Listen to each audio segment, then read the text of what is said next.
hello, and welcome to episode number 4 of the Why Never Do podcast. For those listening for the first time, the Why Never Do podcast is a place for me to vent, rant, talk about, and explain my train of thought on a variety of subjects, ranging from music to design, broadcasting to social phenomena. Every episode has a different subject, so make sure to check out the ones that draw your attention, or even better, subscribe and get involved. I would love to hear what you have to say about what I experienced, think, feel, or otherwise ramble on about. That being said, let's start with episode number 4. Why never to use social media? In current society, social media is ever present. Everywhere you look, you can see people checking their phones or computer to update, read, comment, or like something on one of the countless social media platforms. With the introduction of MySpace back in the early 2000s, the medium really took flight and has been growing more and more ever since. The influence of social platforms like Facebook, Instagram, and TikTok getting more extensive with every passing day. Facebook is still the biggest one around, not just as a platform on its own, but also as the owner of the hugely popular Instagram and the widely used WhatsApp. With roughly 2.85 billion people using Facebook on a monthly basis and an estimated 3.45 billion people involved now with Facebook and its daughter companies combined, you can say that about half of the world's population is hooked onto social. And that's not even counting the competition. Though smaller, Snapchat and TikTok have been gaining ground fast, and the Google-owned YouTube is by far the most used video streaming service when it comes to social networks. What is it that makes social media so interesting then? Well, for that I could go very deep into statistics and psychology, but I won't bore you too much with that. Instead, I would like to recommend the critically acclaimed The Social Dilemma on Netflix, which gives a bit of insight into how social networks work and how they manipulate and make money off innocent users. There's a reason why there's a famous phrase that says, if you're not buying the product, you are the product. And that's where it gets a bit shady. Social media has a lot of ups and downs.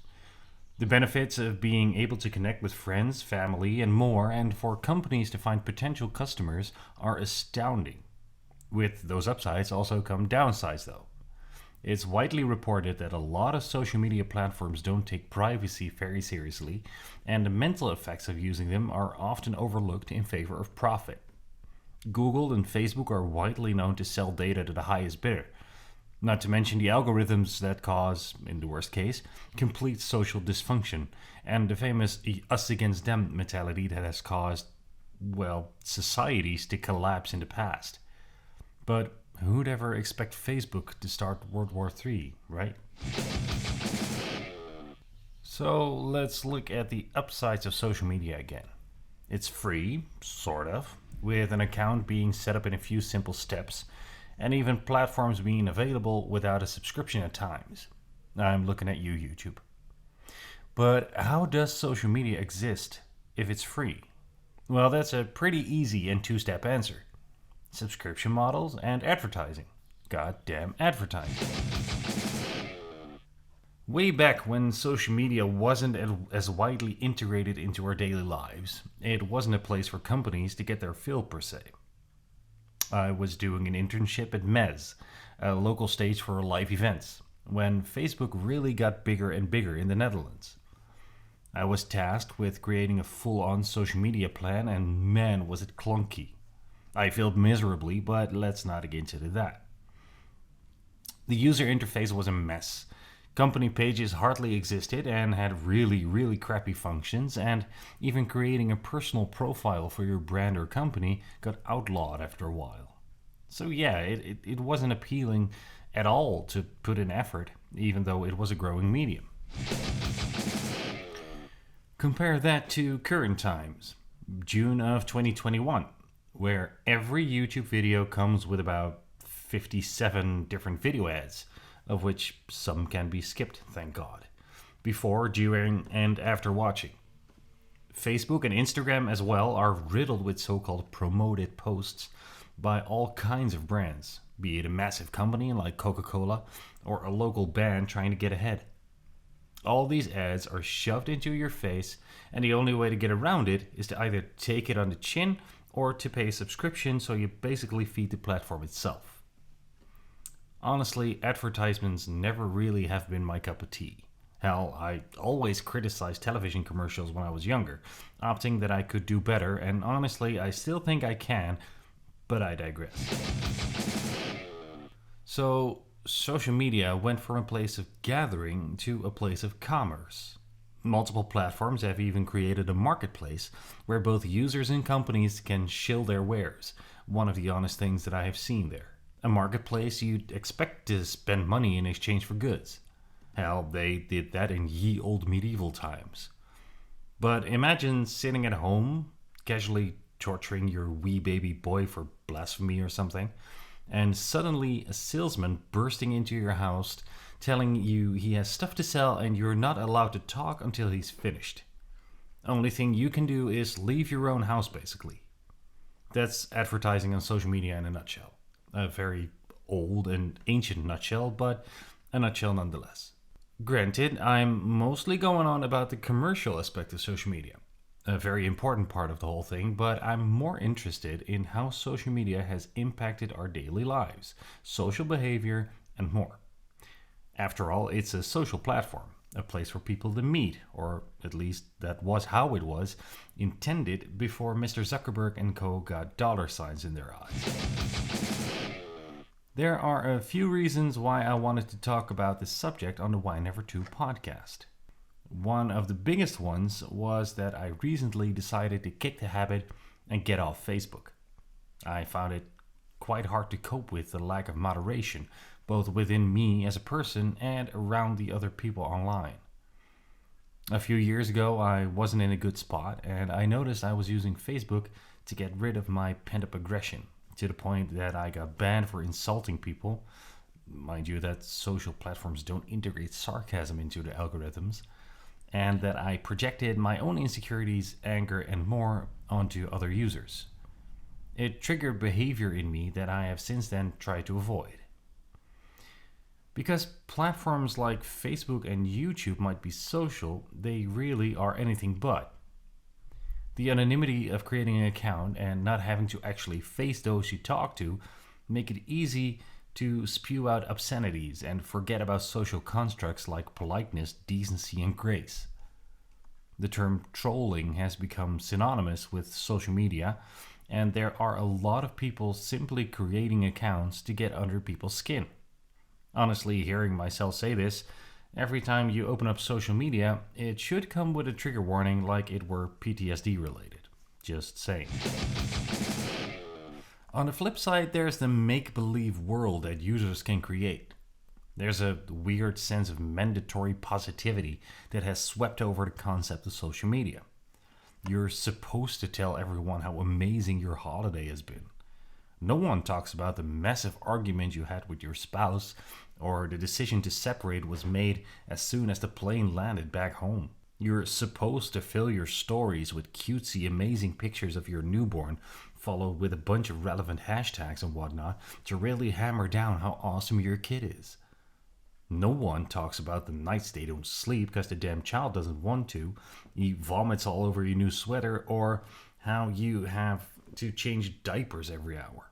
It's always the bright sides. You don't have to point out the irony here, since I'm promoting this very podcast on multiple platforms, but the one mostly doing this isn't even made for social interaction as much. I'm, of course, talking about LinkedIn. LinkedIn is an incredible tool created specifically for professional networking. It's a place where people in your field of work can enter questions, you can keep everyone up to date on important projects and work, and you can help out or get helped out when looking for employment. It's safe to say that LinkedIn is a place where a lot of the downsides of social media are not omnipresent. Generally, you won't find huge arguments about whether or not a movie is good or discussions about politics. It's all very professional. But the human aspect is what makes life fun in the end. What I have been noticing about LinkedIn is how fake it feels. It's even worse than with job openings, where people look for sales tigers and whatnot, using not really clever phrases to sound really hip or hop or whatever. LinkedIn is a place where literally everyone is always positive. Yes, John was a great employee with a great future, and look at me tooting my own horn here that I'm so very, very nice about it. Look at me being friendly. It's not humanly possible to be that optimistic about anything. If you get fired, you get fired. It's not looking for a new challenge, really, is it? If you're looking for a job, you don't want to get the job because of the higher sense of purpose it gives you. You want a job because you need to pay the rent. That's why. Be honest. Anyway, enough of that about that. I could go on and on about how companies and professionals on LinkedIn are genuinely just very, very pretentious. Different subjects for a different time. Social media is a powerful tool for sure, though. It can save lives even, can educate, can inspire, can be an outlet for potential creators, and more. It's a great way for companies to find the right demographic, too. Without social media, I wouldn't have found out about some of the brands I fully endorse right now. I listen to artists on streaming platforms I found through Instagram. I watch in-depth videos about wrestling on YouTube to fulfill my need for more of the grappling goodness. I stay in touch with old friends and family I can't see in person. Hell, I talked to a friend of mine in Scotland not too long ago during a pandemic. It has so much potential to become even more than this even. But then there's the other side. We as users should really take heed of what it does to our subconscious. If the information we get fed is correct, and if the things said are really how we truly feel.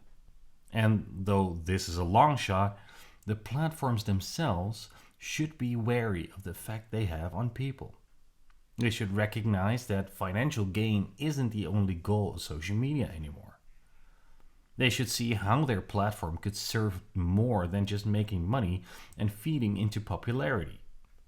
The social impact of social media has gotten bigger than any of the major players could have guessed. Now let's hope we, as a species, recognize that we should be careful in how we create and consume our social media. So that was it for episode number 4 of the Why Never 2 podcast. I hope you enjoyed. Let's take the irony a step further and make sure you like, comment, share, and subscribe. It would be much appreciated. What do you think about social media? Let me know. I would love to know your thoughts on the past, present, and future of the medium, and maybe I'll get a new look on it as well. Who knows? For now, thank you so much for listening, and please make sure to check back for the next Why Never 2 podcast.